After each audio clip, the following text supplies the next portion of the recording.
আর পশ্চিমাদের কি কম টাকা আছে এদেরকে কম্প্রোমাইজ করার জন্য? বর্তমানে তারা যদি তাদের ভুল বুঝে যে এই বিচার সুষ্ঠু হয়নি, তাদের আরো প্রতিবাদে সোচ্চার হওয়া উচিত, তাদের প্রেশার ক্রিয়েট করা উচিত। এতটুকু বলে নেই যে গত বছর জাতিসংঘ যেভাবে এখানে হস্তক্ষেপ করেছে ভলকার টুর্ক, সেটি ছিল সম্পূর্ণ বেআইনি। এবং জাতিসংঘ যদি, আমরা সেই সময় আবেদন করেছি ভলকার টুর্কের ব্যাপারে, এই ব্যাপারে যদি তারা উদ্যোগী হতো তাহলে ভলকার টুর্ক তার ওই জায়গাতে আর থাকতে পারে না। সে তার পজিশনে থেকে সেনাবাহিনীর প্রধানকে ফোন করেছে, তাকে সরকারকে সাহায্য করতে মানা করেছে, এগুলো সবই অফেন্স। যদি জাতিসংঘের আর্টিকেল গুলো দেখি সবই অফেন্স। ফলে সেই সময় তাদের ভূমিকা ন্যাক্কারজনক ছিল। বর্তমানে তারা যদি তাদের ভুল বুঝে, সেগুলোকে আমি ওয়েলকাম জানাবো যে তাদের সম্বিত তারা ফিরে পেয়েছে। তারা তাদের they just lost their touch, আমি যেটা বলবো। ফলে তারা যদি এইটা বলে থাকে যে এই বিচার সুষ্ঠু হয়নি, তাদের আরো প্রতিবাদে সোচ্চার হওয়া উচিত, তাদের প্রেশার ক্রিয়েট করা উচিত। শেখ হাসিনা নিজেও এটিকে আই ডোন্ট কেয়ার বলেছেন। তাহলে এই রায়ের আসলে গুরুত্ব কি এবং এর ভবিষ্যৎ কি? প্রথম কথা হচ্ছে যে ট্রাইব্যুনালে বিচার হয়েছে, এই ট্রাইব্যুনালে মাননীয় প্রধানমন্ত্রীর বিচার হতেই পারে না। এই ট্রাইব্যুনালের যে আইন, এই আইন শুধুমাত্র ৭১-এর যেই ঘাতক, ৭১-এর যেই রাজাকাররা রয়েছে এবং যারা ৭১-এর সময়, মুক্তিযুদ্ধের সময় বিভিন্ন আন্তর্জাতিক অপরাধ করেছে, সেটি পাকিস্তানি বাহিনী এবং তাদের সহযোগী বাংলাদেশে যারা আছে সেই বাহিনী, তাদের বিচারের জন্য এটা টাইম ফ্রেম আছে। এটা টাইম ফ্রেম সুনির্দিষ্ট করে দেওয়া হয়েছে। ফলে এই ট্রাইব্যুনালের কোনো এখতিয়ার নাই মাননীয় প্রধানমন্ত্রীর বিচার করার। ফলে এই ট্রাইব্যুনালটার বিচারের পুরো প্রসিডিংসই রং। আমরা দেখেছি যে হুমায়ুন আহমেদের উপন্যাস ব্যবহার করা হয়েছে এই বিচারের ক্ষেত্রে। তারপরে তারা আইনজীবী নিয়োগ করতে দেওয়া হয়নি। এখন আপনি আমাকে বলেন, আপনি যদি আমাকে আইনজীবী নিয়োগ করতে না দেন, আমি কিভাবে আমাকে ডিফেন্ড করব? আমাকে আইনজীবী নিয়োগ করতে আপনি দেননি। অর্থাৎ এটি ব্যাপারটা এমন যে আপনাকে আমি বসা দিলাম, আমি আগের থেকেই আপনাকে বিচার করবো, এটা মানুষকে লোক দেখানো। যেমন আপনার ওই যে জিয়াউর রহমান কর্নেল তাহেরের বিচার করেছিল, আপনি যদি মনে করতে পারেন বা সেটা সেই স্মৃতি রোমন্থন করেন, যে ১৯৭৬ সালে আপনার ১৮ জুলাই সম্ভবত কর্নেল তাহেরের ফাঁসি দেওয়া হয়। বিচার শুরু হয়েছে, বিচার শুরু হওয়ার এক সপ্তাহের মধ্যে এটা ট্রাইব্যুনালও এটার বিচার শেষ হয়ে গেছে। ফলে এগুলো কোনো ট্রাইব্যুনালই না। এটা নিয়ে আমার মনে হয় না চিন্তার কিছু আছে। বরঞ্চ এটা আপনার জানা দরকার যে বাংলাদেশ আওয়ামী লীগ এখন কি করবে। বাংলাদেশ আওয়ামী লীগ এখন সর্বাত্মক আন্দোলনের দিকে যাবে এবং সামনে একটি ইলেকশনের তারা পায়তারা করছে। এই ইলেকশন হতে দেওয়া হবে না, ইলেকশনকে হতে দেওয়া যাবে না এবং এই ইউনূসের গদি লাথি মেরে ফেলে দিতে হবে। এই ইউনূসকে এখানে থাকতে দেওয়া যাবে না। বাংলাদেশ একটি রাজাকারের আমি বলবো প্রশাসনে পরিণত হয়েছে। সাধারণ জনমানুষকে সংগঠিত করে একটি সর্বাত্মক আন্দোলনের দিকে যাওয়াই বাংলাদেশ আওয়ামী লীগের লক্ষ্য। এই হচ্ছে অবস্থান। জি, কিন্তু তারপরেও এটা যারা এখন মনে করছে, বাংলাদেশের একটা পক্ষ আছে যারা এটি নিয়ে খুব উচ্ছ্বাস প্রকাশ করছে। আমরা সব যেই মিডিয়াগুলো এতদিন, এমনকি দেখা গেছে বাংলাদেশ আওয়ামী লীগের বা শেখ হাসিনাও যতটা আওয়ামী লীগ না ছিলেন তার চেয়েও বেশি অনেক মিডিয়াকে দেখেছি। আমি নিজেও কোনো কোনো মিডিয়াতে ছিলাম। সেই মিডিয়াগুলো এখন একেবারেই চিত্র সব পাল্টে ফেলে তারা আজকেই মনে হয় ফাঁসি হয়ে গেছে এমন ভাবে হেডলাইন করে দিয়েছে। তো তাইলে এটা আসলে আপনি যেটা বললেন, ভবিষ্যৎ কি কোনো কিছুই নাই, মানে কিছুই হবে না এই রায়ের? এই রায়ের ভবিষ্যৎ কিছু হবে না বলতে যে এটি আপিলের ডিভিশনে আমরা কোনো ধরনের আপিল করব না। আপিল করার প্রশ্নই আসে না, বিকজ এটাকে আমরা ট্রাইব্যুনাল মনেই করি না। এটাকে ডিফেন্ড করারও কোনো প্রশ্ন, এখতিয়ার, মানে আমরা সোজা কথা হচ্ছে যে এইটা নিয়ে ভাবিতই না। যে পক্ষের কথা বললেন, এই অ্যানার্কিস্টদেরকে আমরা গত জুলাই মাসে দেখেছি, অগস্ট মাসে দেখেছি, যারা ৩২ নম্বর ভাঙার অনুমতি চায়, এটিকে একটি নৈতিক কাজ বলে মনে করে, যারা মানুষকে হত্যা করা, খুন করা। আপনি পুরো বাংলাদেশে এদের নৈরাজ্য কোন পর্যায়ে পৌঁছেছে আপনি সেটা দেখেছেন। একটি ফলস আন্দোলনকে কেন্দ্র করে, এই যে কোটার আন্দোলন করেছে, আজকে আমরা দেখেছি হাজার হাজার মানুষ আপনার শুধুমাত্র হচ্ছে পাওয়ার ক্ষমতার কারণে, ক্ষমতার ফলে তাদেরকে, এই যে আজকে দেখলাম ৪২ জনের নিয়োগ হয়েছে সরকারি চাকরিতে।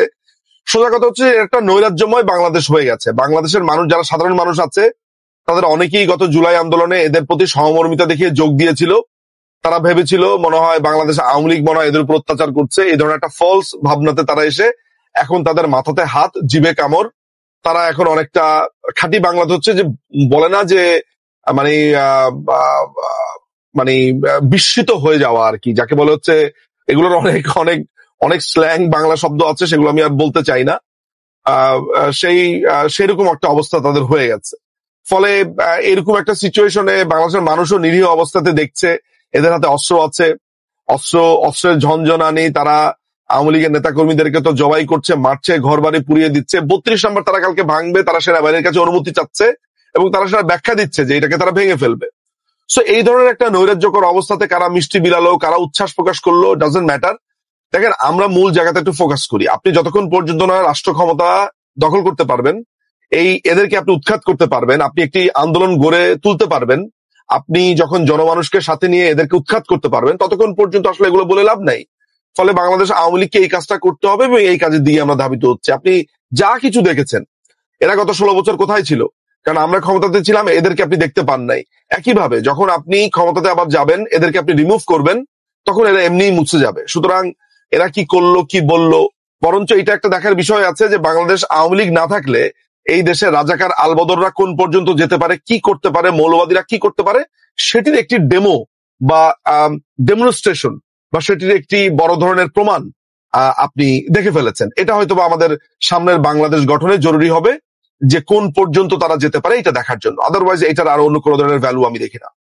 আপনি বললেন যে বাংলাদেশের এক শ্রেণীর মানুষ কিংবা নতুন প্রজন্মের যারা বিভিন্ন মোহে পড়ে ভুলে আন্দোলনে ঢুকে পড়েছিল কিংবা শেখ হাসিনার বিরুদ্ধে আন্দোলনে নেমেছিল, তারা এখন জিভ কাটছে, কপাল চাপড়াচ্ছে। কিন্তু আমরা তো দেখলাম যে এই যে জাতিসংঘ কিংবা আন্তর্জাতিক যে সংস্থাগুলো, তারাও তখন এই শেখ হাসিনার সরকারকে উৎখাতে যার পর্যায় তৎপর ছিল, তারা এখন এই ফাঁসির আদেশের পরে একেবারেই এই ফাঁসি তারা মানেন না, ফাঁসি তারা গণতান্ত্রিক মনে করছেন না, এটিকে তারা বিচার মনে করছেন না। মনে হচ্ছে যে আওয়ামী লীগ যে ভাষায় কথা বলছে, জাতিসংঘ সহ অন্যান্য আন্তর্জাতিক সংস্থাগুলো আজকে মিডিয়াতেই দেখছি সেই ভাষায় কথা বলছে। তাহলে তারা কি করলো? তারা এখন কেন এরকম পোল্ট্রিটা খেয়েছে? সেটার ব্যাপারে আমি খুব বেশি মন্তব্য করব না। আপনাকে শুধু এতটুকু বলে নেই যে গত বছর জাতিসংঘ যেভাবে এখানে হস্তক্ষেপ করেছে ভলকার টুর্ক, সেটি ছিল সম্পূর্ণ বেআইনি। এবং জাতিসংঘ যদি, আমরা সেই সময় আবেদন করেছি ভলকার টুর্কের ব্যাপারে, এই ব্যাপারে যদি তারা উদ্যোগী হতো তাহলে ভলকার টুর্ক তার ওই জায়গাতে আর থাকতে পারে না। আমরা দেখেছি যে ইন্টারন্যাশনাল ক্রিমিনাল কোর্টের চিফ প্রসিকিউটরের ব্যাপারে যখন হোল ইসরায়েলিরা নেমেছিল, তার কি ভয়ঙ্কর অবস্থার মধ্যে দিয়ে করিম সাহেবের পড়তে হয়েছে। ধরেন আমরা তো এখন পর্যন্ত আসলে এই ধরনের একটা স্ট্রং লবি গ্রুপ, এটাও সত্যি কথা যে ওইভাবে তৈরি করা যায়নি সংঘবদ্ধ ভাবে। সেটি তৈরি করা গেলে ভলকার টুর্কের মতো লোককে ওই জায়গাতে ভলকার টুর্কের মতো লোক থাকতে পারে না। সে তার পজিশনে থেকে সেনাবাহিনীর প্রধানকে ফোন করেছে, তাকে সরকারকে সাহায্য করতে মানা করেছে, এগুলো সবই অফেন্স। যদি জাতিসংঘের আর্টিকেল গুলো দেখি সবই অফেন্স। ফলে সেই সময় তাদের ভূমিকা ন্যাক্কারজনক ছিল। বর্তমানে তারা যদি তাদের ভুল বুঝে আপনি যেগুলো বলেছেন সেগুলো বলে থাকে, সেগুলোকে আমি ওয়েলকাম জানাবো যে তাদের সম্বিত তারা ফিরে পেয়েছে।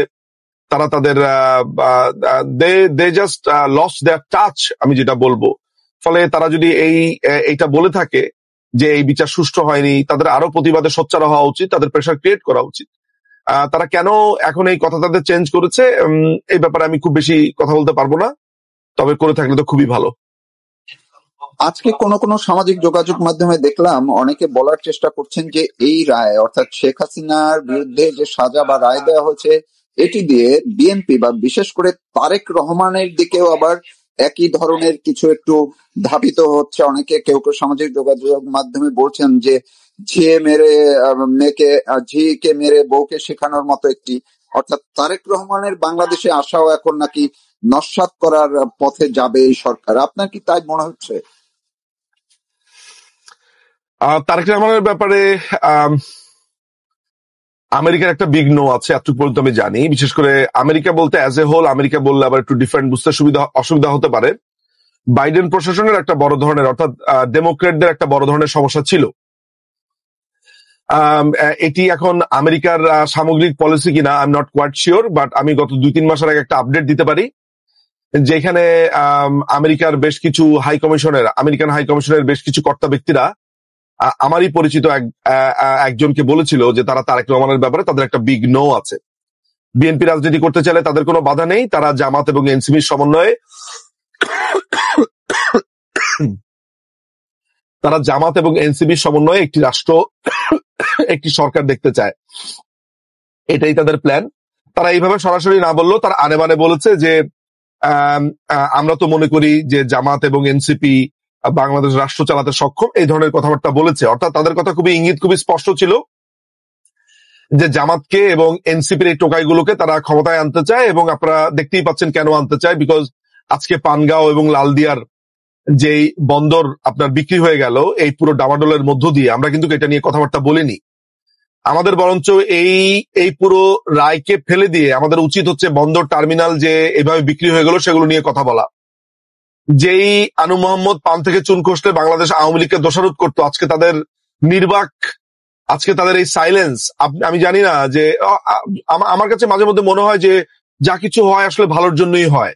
ভবিষ্যতে যখন আমরা ক্ষমতাতে যাব, আমরা যখন রাষ্ট্র পরিচালনা করব, তখন অন্ততপক্ষে এই আগাছাগুলো আরেকবার এসে ঝামেলা করতে পারবে না তেল গ্যাস বন্দর নিয়ে। তখন তাদের সামনে একটা বড় ধরনের প্রেসিডেন্ট দাঁড়াবে যে তোমরা এই সময় যে ভূমিকা করেছো, তারা আসলে তখন আর দাঁড়াতেই পারবে না। কারণ ওই তাদেরকে আর দাঁড়াতে দেওয়া হবে না যে বাংলাদেশের সবচেয়ে ক্রান্তিকালে তারা চুপ ছিল, আর তখন নির্বাচিত সরকারের ব্যাপারে তারা এসে কথা বলবে, এটা আর হতে দেওয়া হবে না। সিম্পল। যে আজকে তারা কোনো কথা বলছে না, আজকে তারা কোনো ধরনের আন্দোলন করছে না, রাস্তায় নামছে না, ফলে এই যে বন্দর এগুলোকে দিয়ে দিচ্ছে, এই যে আপনার এই ওয়েস্টের কাছে দেশটাকে একদম পুরো জিম্মি করে দিচ্ছে, এটার কারণে এরা জামাত এবং বিএনপিকে ক্ষমতায় দেখতে চায়। ফলে তারেক রহমানের ব্যাপারে তাদের একটা রিজিড মনোভাব আছে বলে আমি জানি। কিন্তু তারেক রহমানের যে এই মৃত্যুদণ্ডাদেশের যে কথা বললেন, সেগুলো তো আমি যতদূর জানি খারিজ হয়ে গেছে। তাকে ঢুকতে দেবে না বা তাকে আটকে রাখার একটা ইচ্ছা রয়েছে, এটা স্পষ্ট। বাট এই ব্যাপারে আমি খুব বেশি মন্তব্য করতে পারবো না, কারণ তারেক রহমান নিজে, তারেক রহমানের দলবল ঢাকা কলেজের ছাত্র দলের ছেলেপেলেরাই কিন্তু আবার এই পোড়া 32 ভাঙা 32কে আবার ভাঙতে গেছে। এই রায়ে উল্লাস প্রকাশ করবার যে আমরা লোকজনদেরকে দেখেছি, সেখানে বিএনপির কর্মীদেরকেও আমরা অনেক অগ্রগামী দেখেছি। ফলে বিএনপিকে আসলে আমি কোনোভাবে এমন কোনো কার্ড দিতে রাজি না যে না তারা চুপ ছিল। তারা তো এই জিনিসটা দেখেছে, এবং জামাত তাদেরকে কিভাবে আটকে রেখেছে, কর্নার করতে চাচ্ছে, এগুলো দেখার পরেও যখন তারা ওদের সাথে উল্লাস প্রকাশ করে, বিএনপির এই পুরো যাত্রায় পলিটিক্স এভাবেই ধোঁয়াশাচ্ছন্ন। তারা প্রতিবারই এই বিভ্রান্ত রাজনীতি করেছে, তারা প্রতিবারই এই মৌলবাদকে প্রমোট করেছে, এবং মৌলবাদী তাদেরকে খেয়ে দেবে, এটাই আমি মনে করি। ফলে তারেক রহমানের ব্যাপারে আমি আসলে এর থেকে বেশি কিছু বলতে চাই না। আপনি আইনের মানুষ, আপনি বললেন যে তারেক রহমানের মামলা তো খালাস হয়ে গেছে, কিন্তু আইনের জায়গা থেকে কি এইটা যদি ডক্টর ইউনূস বা তার সরকার যদি আবার চায়, এটি কি আবার ফিরিয়ে আনতে পারে কিনা, বা আগে যে সাজা ছিল বা কোনোভাবে আইনগতভাবে তাকে আটকানোর কোনো পথ আছে আমি কিনা? আসলে সত্যি কথা বলতে রিসেন্ট আপডেটটা জানি না তৌফিক ভাই। এটি যদি ধরেন তারেক রহমানের হাইকোর্টে যাবজ্জীবন কারাদণ্ড ছিল, এখন সেটিকে যদি অ্যাপিলেট ডিভিশন রায়টা আমার আসলে ঠিক মনে নেই, অ্যাপিলেট ডিভিশনে মনে হয় তাকে ক্লিন চিট দিয়েছে। এখন ওইটার ব্যাপারে রিভিউ পিটিশন দাখিল করা হয়েছে কিনা আমি নট কোয়াইট শিওর। যদি রিভিউ পিটিশন দাখিল করা হয়, তাহলে যেহেতু আদালতকে তারা ম্যানিপুলেট করতে পারে ইউনুসরা, রিফাত যেহেতু একেবারে ইউনুসের একটা খাস চামচা, এবং ইউনুস যা বলবে সেটাই শুনবে, ফলে রিভিউ পিটিশনে রায় পাল্টে যেতে পারে। যদিও আমি নিশ্চিত নই তারেক রহমানের মামলাগুলো এখন রিভিউ পিটিশনে আছে না অ্যাপিলেট ডিভিশনে আছে। আসলে ওই মামলাগুলোর একেবারে কারেন্ট আপডেটটা জানা থাকলে তখন আমি আপনাকে আরো ভালোভাবে বলতে পারতাম। তবে আইন এমন একটা জিনিস, এটা 13 রকমের ছুতো আপনি বের করতে পারবেন। নতুন মামলা দিতে পারবেন, আগের মামলাকে নানানভাবে পুনঃ তদন্ত করতে পারবেন। অনেক অনেক রাস্তা আছে, বাংলাদেশের আইনের কোনো শেষ নাই। ফলে শয়তানি বুদ্ধি যদি থাকে, যদি এই ধরনের চিন্তা ভাবনা থাকে, তারা নানান ধরনের করতেই পারবে, সেটা নিয়ে তো বাধা নাই। যে আমরা শেষ পর্যায়ে আরেকটি প্রশ্ন, যদিও ওই প্রশ্নটি আমি করতাম লাল দিয়ে, যেমন গতকালকে যেই দিন রায় দেওয়া হয়েছে এবং রায়ের তারিখটি ঘোষণা করেছে 4 দিন আগে 13 তারিখে, এবং এটি মনেই হচ্ছে বা অনেকে বলছেন যে মূলত এই রায়ের তারিখটি নির্ধারণ করা হয়েছিল লাল দিয়ার চুক্তির দিনে, যাতে করে পুরো দেশের মানুষ ওইদিকে থাকে, মিডিয়া ওইদিকে থাকে, আন্তর্জাতিক মিডিয়া ওইদিকে থাকে, আবার 32 ঘিরে, অর্থাৎ সব মানুষের দৃষ্টি ওইদিকে থাকে। এই ফাঁকে লাল দিয়া হয়ে গেল। এই জায়গায় সেনাবাহিনীকে আমি একটু জড়াতে চাই, এই কারণে আপনার মনে আছে বা দর্শক যারা শুনছেন, এই সেনাপ্রধান কিন্তু বলেছিল যে চট্টগ্রাম বন্দরের সময় কোন অবস্থাতেই চট্টগ্রাম বন্দর অন্য কাউকে পরিচালনার দায়িত্ব দেওয়া যাবে না, হবে না। করিডোরের ব্যাপারে সেনাপ্রধানের কড়া অবস্থান ছিল, কিন্তু লালদিয়ার ব্যাপারে সেনাপ্রধান তো এখন কিছুই বললেন না। সেটিও তো 30 বছরের জন্য অন্য কাউকে দেওয়া হচ্ছে। সেনাবাহিনী, বাংলাদেশ সেনাবাহিনী বা এবং কারোই না। অন টপ অফ দ্যাট, তফিক ভাই আপনাকে এটাও বলে রাখা ভালো যে এটার চুক্তি প্রকাশ করা যাবে না। তারা বলছে যে এইটা গোপনীয়তার চুক্তি, গোপনীয়তার শর্ত অনুযায়ী এটার চুক্তি প্রকাশ করা যাবে না। আপনি রাষ্ট্রের সম্পদ 30 বছরের জন্য একজনকে দিয়ে দিচ্ছেন, আমার রাষ্ট্রের কোনো কিছু তো গোপনীয় হতে পারে না। রাষ্ট্র চুক্তি করবে আরেকটা কোম্পানির সাথে, সেটা গোপনীয় হতে যাবে কেন? এখানে কি চুরি ছাঁচড়ামির ব্যাপার আছে? এখানে কি এমন কোন শর্ত আছে যে শর্তটা বাংলাদেশের বিপক্ষে যাচ্ছে? তাহলে এটা করা যাবে না কেন? ফলে এটা খুবই স্বাভাবিকভাবে অনুমেয় যে এই বন্দরটার, আমি আপনাকে আরেকটা কথা বলে নেই যে ব্ল্যাক রক এবং ব্ল্যাক রক কর্পোরেশন এবং আরেকটি প্রতিষ্ঠান আছে, গতকালকে এটা নিয়ে আলোচনা হচ্ছিল।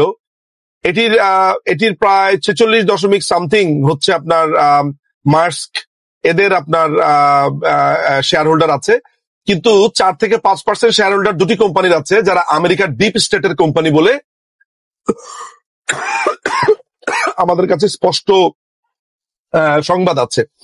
ফলে এই বন্দর যে নিয়ন্ত্রিত হবে আমেরিকান ডিপ স্টেটের দ্বারা, এবং স্ট্র্যাটেজিক্যালি এমন ভাবে করা হচ্ছে যে বন্দরের নিয়ন্ত্রণটা ইন্দো প্যাসিফিক যেই নিয়ন্ত্রণ নেওয়ার যে আকাঙ্ক্ষা দীর্ঘদিন ধরে আমরা শুনে এসেছি, সেটিরই একটি যাত্রা আপনি বলতে পারেন। অর্থাৎ এই বন্দর দিয়ে কি আসবে না আসবে, এই বন্দর দিয়ে কি পাচার হবে না হবে, এগুলো সম্পূর্ণই এখন আমেরিকানদের হাতে চলে গেল। এবং এই চুক্তি আমাদের সামনে প্রচার না করাও একটা বড় ধরনের সন্দেহ তৈরি করে দেয় যে এই যে বারবার এত বছর ধরে বলে এসেছে বাংলাদেশ আওয়ামী লীগ নাকি আপনার দেশ বিক্রি করে দিচ্ছে, এই করে দিচ্ছে। আপনারা চোখের সামনে দেখতে পাচ্ছেন যে দুটি বড় বড় বন্দর দিয়ে গেল, সেগুলো চুক্তিও দেওয়া হলো না, সেটা নিয়ে কোনো কথাও হলো না। ফলে এই ডামাডোলের মধ্য দিয়ে তারা এটা করেছেই, তারা এইভাবেই সেট করেছে, পুরো জিনিসটাকে তারা সেটই করেছে এই পদ্ধতি অনুযায়ী। এটা বলার অপেক্ষায় রাখে না যে তারা পশ্চিমাদের কাছে এই দেশটাকে বিক্রি করে দিয়েছে বাংলাদেশের ইন্টারেস্টকে পর্যবসিত করে। কিন্তু সেনাবাহিনী এবার কোনো কথা বললো না। সেনাবাহিনী কথা বলেনি। ওয়াকারুজ্জামানকে কেন আপনি ওয়াকারুজ্জামানের কাছে আপনি এক্সপেক্ট করেন? এই সেনাবাহিনী কি আর আপনার সেনাবাহিনী মনে হয়? এই সেনাবাহিনীর এই করুণ অবস্থা, এই সেনাবাহিনীর এই ভয়ঙ্কর ভয়ঙ্কর সিচুয়েশন আপনি তো কখনো কল্পনাও করতে পারেন নাই। এক ওয়াকারুজ্জামান এই সেনাবাহিনীকে অনেকটা জাস্ট সিম্পলি নিষ্ক্রিয় করে ফেলেছে। সে নিজেও কম্প্রোমাইজড। হ্যাঁ, কারণ ওয়াকারুজ্জামান হচ্ছে একটা সিআই এর গুপ্তচর, একটা সিআই এর এজেন্ট। এই সিআই এর এজেন্ট কাজ করবে আমেরিকানদের জন্যই, পশ্চিমাদের জন্যই, এটাই স্বাভাবিক। ফলে ওয়াকার চুপ থাকবে, ওয়াকারের জেনারেলদেরকে 2 পয়সা ছুড়ে মারলেই তাদের চুপ হয়ে থাকবে তারা, এগুলোই স্বাভাবিক। এই সেনাবাহিনী কমপ্লিটলি একটা হাবিলদার বাহিনীতে পরিণত হয়েছে। এদের প্রতি আর কোনো আশা, এরা কখন বলবে না বলবে সব ডিপেন্ড করে ডলারের উপরে। কত ডলার আপনি পেয়েছেন সেটার উপরে তাদের কথার ভয়েস উঁচু নিচু করবে।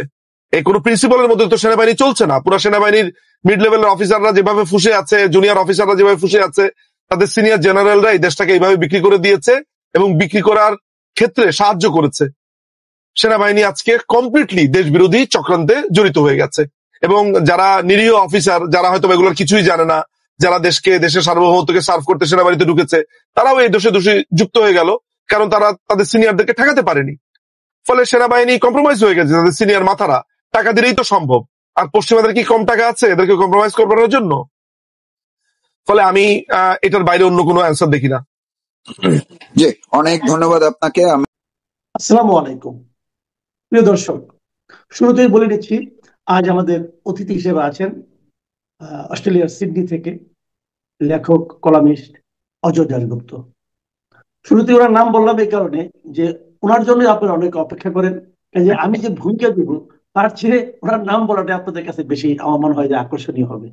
এই জন্যই অজয় দাশগুপ্ত আপনাকে আমাদের অনুষ্ঠানে আপনাকে স্বাগত জানাচ্ছি। ধন্যবাদ। জনাব অজয় দাশগুপ্ত, আপনি নিশ্চয়ই এর মধ্যে অবগত আছেন যে গতকালকে আমাদের একটা বড় ঘটনা ঘটেছে, যে আন্তর্জাতিক অপরাধ ট্রাইব্যুনাল যেটা আছে তাদের প্রথম যে বিচারটা করেছে এই দফায়, সেখানে সাবেক প্রধানমন্ত্রী শেখ হাসিনা, সাবেক স্বরাষ্ট্রমন্ত্রী আসাদুজ্জামান খান কামাল ওনাদেরকে এই গণহত্যার দায়ে, মানবতা বিরোধী অপরাধের দায়ে ওনাদেরকে মৃত্যুদণ্ড দেওয়া হয়েছে। এবং রাজসাক্ষী হওয়ার কারণে ওই সময়ের যিনি আইজিপি ছিলেন আহ তাকে 5 বছরের কারাদণ্ড দেওয়া হয়েছে। এই রায় নিয়ে কালকে দেশে অনেক কিছু হয়েছে। আওয়ামী লীগের পক্ষ থেকে ঠিক বলবো না আমি, মানে ওয়েবসাইটের মাধ্যমে একটা লকডাউন আহ্বান করা হয়েছে। তার প্রতিক্রিয়া আমরা দেখেছি বিভিন্ন জায়গায়, যানবাহন চলেনি, অনেকটা হরতালের মতো পরিস্থিতি ছিল। 32 নম্বরের সামনে ভাঙচুর হয়েছে, এক্সকাভেটর নিয়ে, 2টো এক্সকাভেটর নিয়ে সেখানে গিয়েছিল ভাঙতে। যতটুকু অবশিষ্ট আছে সেটাকে ভেঙে খেলার মাঠ বানানোর জন্য তাদের আগ্রহ ছিল। তো পুলিশ এবং সেনাবাহিনী সেটাকে প্রতিরোধ করেছে। ওখানে সারাদিনই প্রায় মোটামুটি মানে থেমে থেমে থেমে থেমে অনেকটা যুদ্ধর অবস্থা ছিল, কারণ আমি এটা জানি এই কারণে ওই জায়গাটা আমার বাসা থেকে একদম কাছে। যে তার কিছু তাপ উত্তাপ আমিও টের পেয়েছি। আহ, এমন বাস্তবতায় এই যে ঘটনাটা ঘটলো, এটা নিয়ে আন্তর্জাতিক পর্যায়ে নানা ধরনের রিয়েকশন হয়েছে। আমি একটু বড় করেই বললাম ভূমিকাটা। আপনি এখন আপনার অভিমত বলেন যে আপনার কি প্রতিক্রিয়া, ওখানে থেকে আপনি কি অনুভব করেছেন, কি ভেবেছেন, আপনাদের যারা প্রবাসী বাঙালি আছেন যারা ওখানে, তাদের মধ্যে কি প্রতিক্রিয়া দেখেছেন, এটা একটু আমি বুঝতে চাচ্ছি। এখন প্রথমে আপনাকে আমি ধন্যবাদ জানাই, এবং আমার এই অনুষ্ঠানে যারা দর্শক শ্রোতা আমাদের ভালোবাসেন, আশা করি তাদের প্রত্যাশা আমরা পূরণ করতে পারবো। প্রথম কথা হচ্ছে, গতকালকে কিন্তু সারা পৃথিবীর বাংলাদেশের মানুষ এই ঘটনাটা অবলোকন করেছে। নট অনলি বাংলাদেশ, এবং বাংলাদেশের চাইতেও বহুগুণে বেশি প্রবাসী বাংলাদেশিদেরকে আক্রান্ত করেছে। এবং আপনি অবাক হবেন যে এক এক সময় ইন্টারনেটের স্পিড কমে যাচ্ছিল, কারণ বোঝা যাচ্ছে যে লক্ষ লক্ষ মানুষ এগুলো ভিউ করছে from the other part of the world. এবং জি। কালকে আপনি যেটা বললেন, কোনো পক্ষে না গিয়ে আমি প্রথমে একটা কথা বলি, যে আমাদের দেশে কিন্তু এই ফাঁসি ফাঁসি এবং মৃত্যুদণ্ড এটা একটা খেলার মতো হয়ে দাঁড়িয়েছে।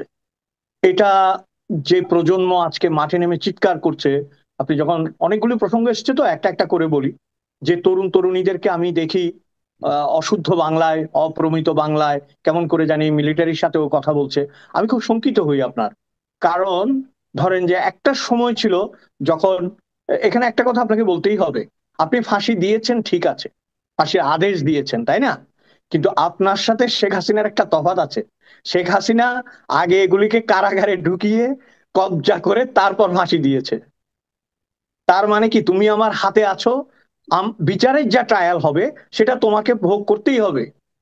সেটা যদি তুমি নির্দোষ হও, চলে চলে যাও যদি ট্রায়াল বলে, আর যদি কোর্ট বলে যে না, যাবজ্জীবন হবে, যাবজ্জীবন হবে, যাবজ্জীবন তো হয়েছিল তাই না কারো কারো। এবং আপনার যাকে ফাঁসি দেওয়া তাকে ফাঁসিয়ে দিয়েছে।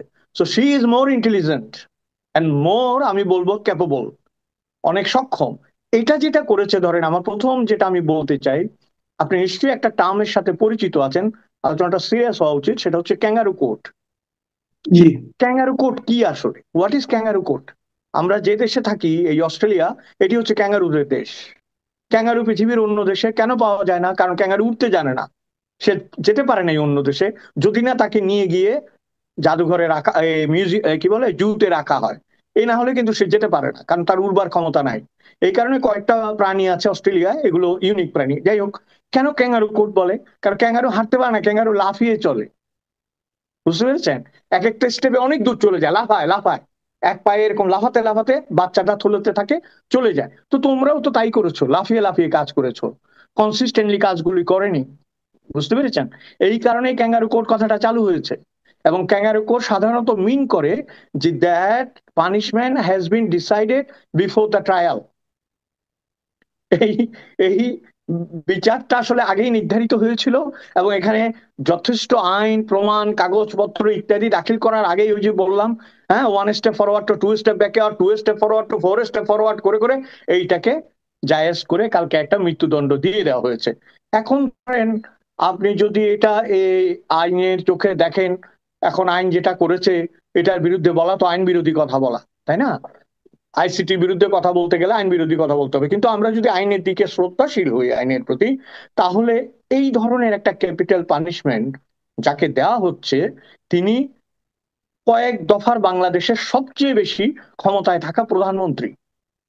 এটা কিন্তু আমাদের দেশের কথা বলছি আমি, আমাদের দেশের উনি সবচেয়ে বেশি ক্ষমতায় সময় ধরে ক্ষমতায় থাকা প্রধানমন্ত্রী। তার আরেকটি পরিচয় হচ্ছে তিনি বঙ্গবন্ধুর কন্যা, এবং তার সবচেয়ে বড় পরিচয় আমি মনে করি তিনি বঙ্গবন্ধুর কন্যা।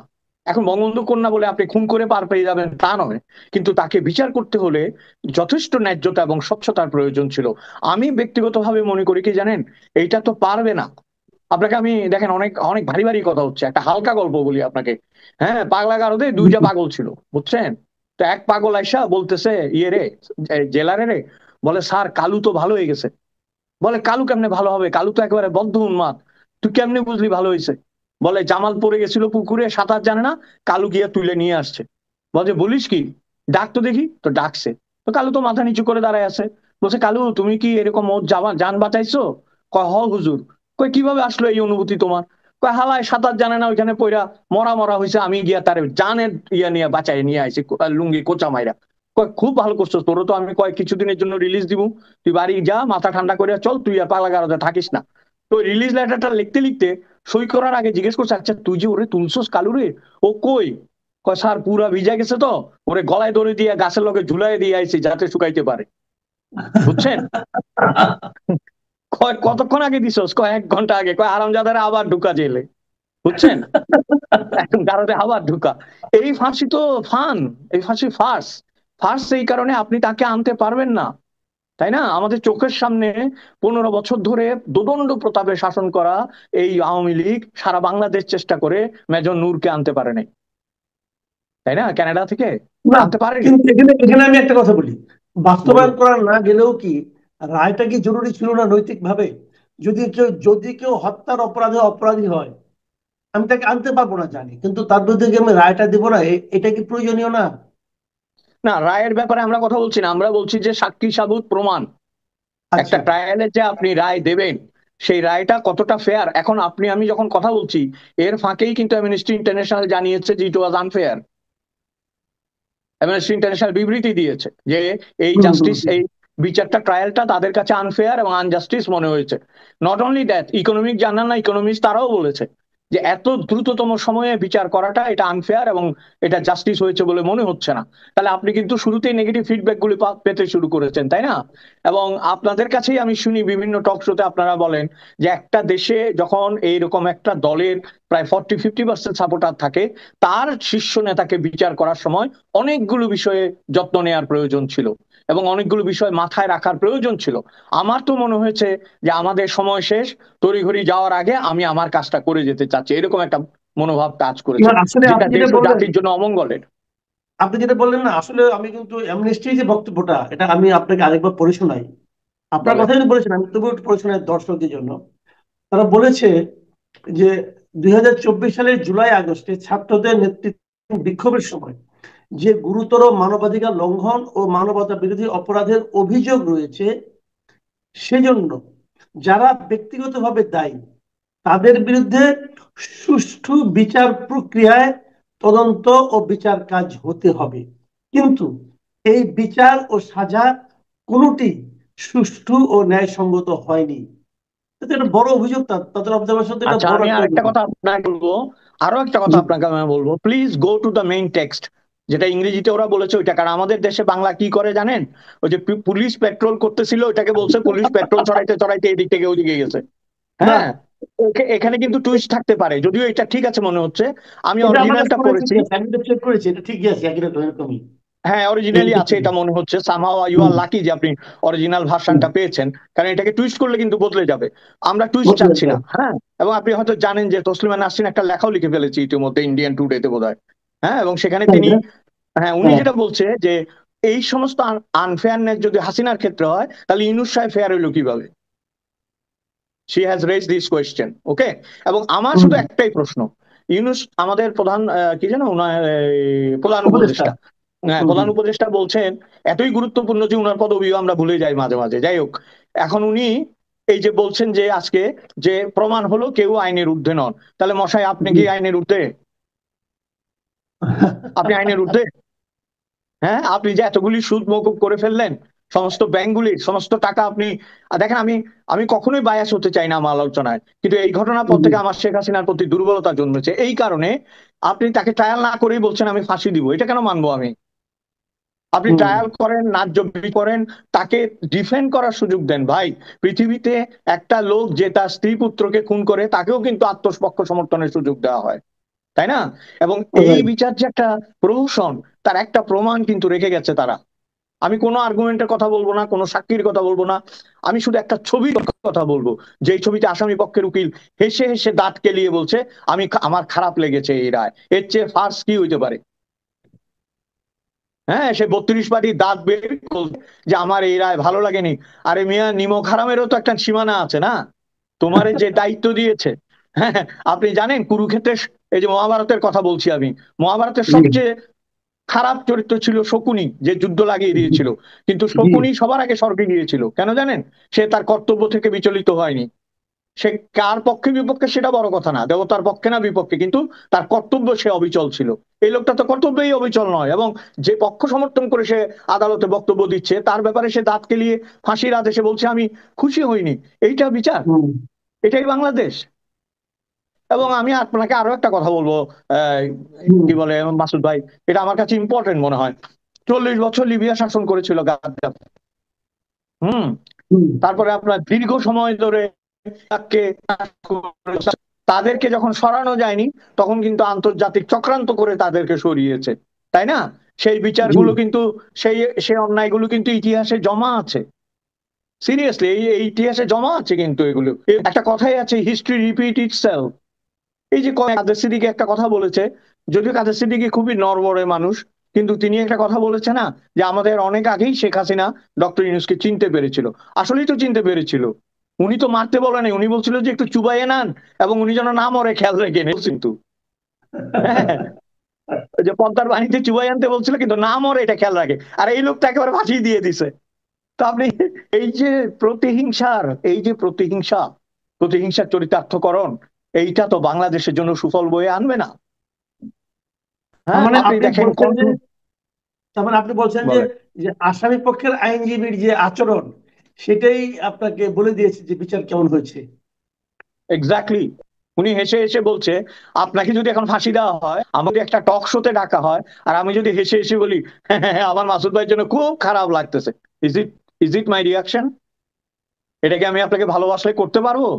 আমার তো বাকরুদ্ধ হওয়ার কথা, আমার তো রেগে যাওয়ার কথা, আমার তো আর্গুমেন্টিভ হওয়ার কথা। আমাকে তো আর্গুমেন্টের জন্য নিয়োগ করা হয়েছে, তাই না? না, আমি আমি বুঝতে পেরেছি। তাহলে এখন আপনার কি মনে হচ্ছে, এর আফটার ইফেক্ট কি আপনি মনে করেন যে নির্বাচনে, আসন্ন নির্বাচনে এর কোনো প্রভাব পড়তে পারে? দেখুন, আসন্ন নির্বাচন হচ্ছে যে, এটা কি আপনি শিওর? এই যে আবার একটা প্রসঙ্গ তুললেন, যে ব্যাপারে গণভোট চেয়েছে মাসুদ ভাই, আমার কাছে মনে হয় না। আপনাকে আমি 3টা প্রশ্ন করতেছি, যে আপনি কি আজকে ভাত খেয়েছেন? দ্বিতীয় প্রশ্ন হচ্ছে আপনি কি আজকে ভাত খাননি? তৃতীয় প্রশ্ন হচ্ছে আপনি ভাত না খেলে আপনার কি মন খারাপ হয়? হ্যাঁ আর না বলেন দেখি, বলেন না আপনি হ্যাঁ আর না। আপনি তো এরকম একটা প্রশ্ন দিচ্ছেন, ইন্টার হুম। রিলেটেড 4টা প্রশ্ন দিয়ে আপনি বলতেছেন গণভোট।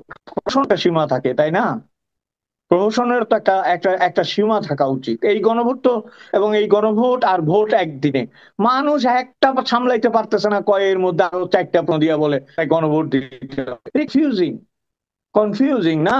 আপনি, আপনাকে ভোট মানে কি? আপনাকে রিক্সাওয়ালার কথা মনে রাখতে হবে, গ্রামে চাষির কথা মনে রাখতে হবে, গৃহকর্মী আছেন তাদের কথা মনে রাখতে হবে, গার্মেন্টস এর মানুষের কথা মনে রাখতে এখানে হবে। আরেকটা তারা এগুলো বোঝে?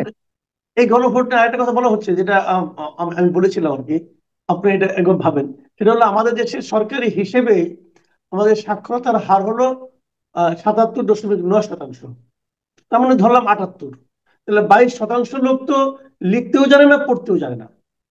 আর যে হুম। 78% জানে, তাদের মধ্যে কিন্তু অনেক আছে কেবল নামটা স্বাক্ষর করতে পারে কোনোভাবে, আর কিছু পারে না। হ্যাঁ, তো এখানে যে, এখানে শিক্ষিত মানে কাজে না। হ্যাঁ, তো তাহলে তাদের কাছে এরকম 4টা প্রশ্ন, এবং প্রশ্নের ভাষা দেখবেন আপনি, যারা খুব ভালো বাংলা বলতে পারে তারা অনেকে বুঝবে না ভাষাটা আসলে কি। এটা হলো হ্যাঁ, সংবিধানের যে ভাষা, সেই ভাষা দিয়ে দিয়েছে। তো জি। এটা কতটুকু কি গ্রহণযোগ্য হবে আমি বুঝতে পারি না। মানুষ কি বুঝবে, কি দিবে, এবং তার উপর নির্ভর করে আ- আ- কিভাবে কি ফেরত। বাংলা একটা বলে না, এমন ফ্যাক্টরি তেমন মাল। এটা বেরিয়েছে তো রিয়াসের মাথা থেকে না। তো পেঁয়াজের মতো তো ওখানে কোষ ছাড়াইতেই থাকবেন, খালি ছাড়াইতে ছাড়াতে ছাড়াতে ছাড়াতে তো পেঁয়াজ আর শেষ হবে না, বুঝছেন? এখন যে কঠিন, আমি পড়েছি এটা, যে বাংলায় এটা লেখা হয়েছে, এটা আসলে অনেক আরেকটা বিষয় বলেন, যারা 18+ তারাও তো ভোট দিবে, তাই না? তো হুম 18 থেকে 20 বছরের মেয়েদেরকে বোঝার বয়স হয়েছে এই ধরনের ভাষা? 1% তো এটা বুঝতে পারবে না, তাই না? এবং এগুলো যে বিষয়গুলো বলতেছে সেগুলো যদি গুরুত্বপূর্ণ হয়, কিন্তু তাদের জন্য তো জি এগুলো মাথা ভারী, এ তো যাবে না। কিন্তু আমার মনে হয় কি যে এই মুহূর্তে আমি আমি যেটা বলতে চাই আপনাকে ভেরি অনেস্টলি, আমার মনে হচ্ছে শেখ হাসিনাকে তারা আরো এক ধাপ পপুলারিটি দিলেন, হুম। আরো এক ধাপ দিকে এগিয়ে দিলেন বলে আমার মনে হয়েছে। এত তাড়াহুড়া করে এটা হতো। তারপরে তাহলে এখন মনে করেন আরেকটা জিনিস, আমি এই যে জিনিসটা বলি শেষ করবো আলোচনাটা। আপনি নিশ্চয়ই খেয়াল করেছেন যখন এই ফাঁসির রায় যখন পড়া হচ্ছিল, ফাঁসির রায় তো অনেকক্ষণ ধরে পড়া হয়েছে, প্রায় 2.5 ঘন্টা। যখন পড়া হচ্ছিল তখন আমি দেখলাম, আমাদের বাসার সামনে দিয়ে দেখলাম যে মেইন রোড দিয়ে দুটো বড় বড় এক্সকাভেটর গেল ওখানে। তারা নাকি ওই ধানমন্ডির 32 নম্বরে যতটুকু অবশিষ্ট আছে সেটুকু ভেঙে খেলার মাঠ বানাবে। খেলার মাঠ তো ভালো জিনিস, কিন্তু খেলার মাঠের জন্য ওদের দায়িত্বটাই বা কে দিল? আর তারাই বা ওখানে কেন গেল? ওই বাড়িটি ভাঙতে হবে কেন? ওই বাড়িটা কি যারা ভাঙতে গেল তাদের বাড়ি না কার বাড়ি? এটা কার সম্পত্তি? তো এটা তো আগে একবার তারা ভেঙেছে, এখন হয়তো সেই উৎসাহে গিয়েছে, কিন্তু এবার দেখলাম যে পুলিশ এবং আর্মি তাদেরকে থামালো। তো এবং তারা কিন্তু থামতে চায়নি, তারা অপমানিত বোধ করছে তাদের থামানোর জন্য। এবং তারা সারাদিন চেষ্টা করে গেছে। আপনার সন্ধ্যার পরেও দেখেছি তারা ওখানে লেগেছিল ভাঙার জন্য। তো এই যে প্রবণতাটা, এটা এটাকে আপনি কিভাবে মূল্যায়ন করবেন? দেখেন, এটা তো একটা সাইক্লিক অর্ডারে ঘুরছে, তাই না? আপনি খেয়াল করেন, আপনি বলছেন যে একটা উত্তেজনায় ভাঙতে গেছে, উত্তেজনায় ভাঙতে যায়নি। একটা ছেলে তো বলেছে যে কারণ মিলিটারি যখন জিজ্ঞেস করেছে বলছে এটা ওদের কিবলা, কেবলা, এটা ব্যবহার করেছে যে এটা ওদের কেবলা, ওদের এটা ভেঙে দিলে সবকিছু ভেঙে যাবে। তার মানে কি প্রি ডিসাইড, তাদের মাথায় এটা ঢোকানো হয়েছে যেটা আওয়ামী লীগের তীর্থভূমি, বা যারা আওয়ামী পলিটিক্স করে তাদের এটা মানে কি বলবো পবিত্র ভূমি, এটাকে ভেঙে গুড়িয়ে দাও। এবং এখন আপনাকে যদি আমি এখন মানে আমরা যদি সন্ন্যাসী হই, তাহলে একটা কথা কি আমরা জিজ্ঞেস করবো না? বঙ্গ তো মরে গেছে, অনেক আগে মারা গেছেন, অনেক আগে 1950 সালে। তার সন্তানদের কেউ জীবিত নাই, পুত্র সন্তানদের। তার ভাবেই এমনকি আপনি যদি লিখিতও দেন, আমি আজও আপনি দেন, কই কত শতাংশ হাসিনা এবং রেহানা পায়? বাকিগুলি ভাঙার তো তুমি খেয়েছে। তারা কি এই 24শে জুলাই, কি জানি জুলাই 24শে যে ঘটনা করে সে সময় তারা জীবিত ছিলেন? তাদের কি বাড়িঘর থাকার অধিকার না? তাদের নিজস্ব বাড়িঘর থাকবে না? এটাকে লেভেল প্লেইং ফিল্ড করতে হবে, এটাকে মাঠ বান খেলতে হবে। এই আইটাই তো মারাত্মক। এটা কিন্তু আমি বলছি কি, আমি বারবার বলছি আপনাকে, যদি কোনদিন পলিটিক্স ঘুরে দাঁড়ায়, ঘুরে তো দাঁড়াবে, বাংলাদেশের যে ইতিহাস, বাংলাদেশের যে অতীত ঘুরে দাঁড়ায়, তাহলে এগুলো কিন্তু মানে আমি বলছি যে প্রতিশোধের যে নতুন বীজ বপন করা হয়েছে, যে বপন করেছেন তিনি যেমন ফল পেয়েছেন, আজকে যারা বপন করছেন তারা পাবেন। প্রতিশোধ কিন্তু কাউকে ছেড়ে কথা বলে না। আপনি নিশ্চয়ই জানেন, গানটাও কথা ছিল, যদি আই ফর আই হয় তাহলে পৃথিবী হবে। আপনার চোখের বদলে যদি আমার চোখের বদলে যদি আপনার চোখ নেই, তাহলে আমরা দুজনেই অন্ধ হয়ে যাব, তাই না? এবং বুদ্ধের এক কথা আছে যে আপনি জ্ঞানত যদি কারো জন্য কবর খোঁড়েন, মনে রাখবেন আপনি দুটো কবর খোঁড়েন। একটি সেই লোকটির, এবং অচিরে আপনি। এটা মনে রাখতে হবে অন্যায় ভাবে যদি আপনি কারো জন্য করেন। It's very important message. জি, অনেক ধন্যবাদ, অনেক ধন্যবাদ জনাব অজয় দাশগুপ্ত। আমরা এই আলোচনা এখানে শেষ করতে যাচ্ছি। প্রিয় দর্শক, আপনারা শুনলেন সিডনি থেকে অজয় দাশগুপ্তের কি প্রতিক্রিয়া, কি অনুভূতি।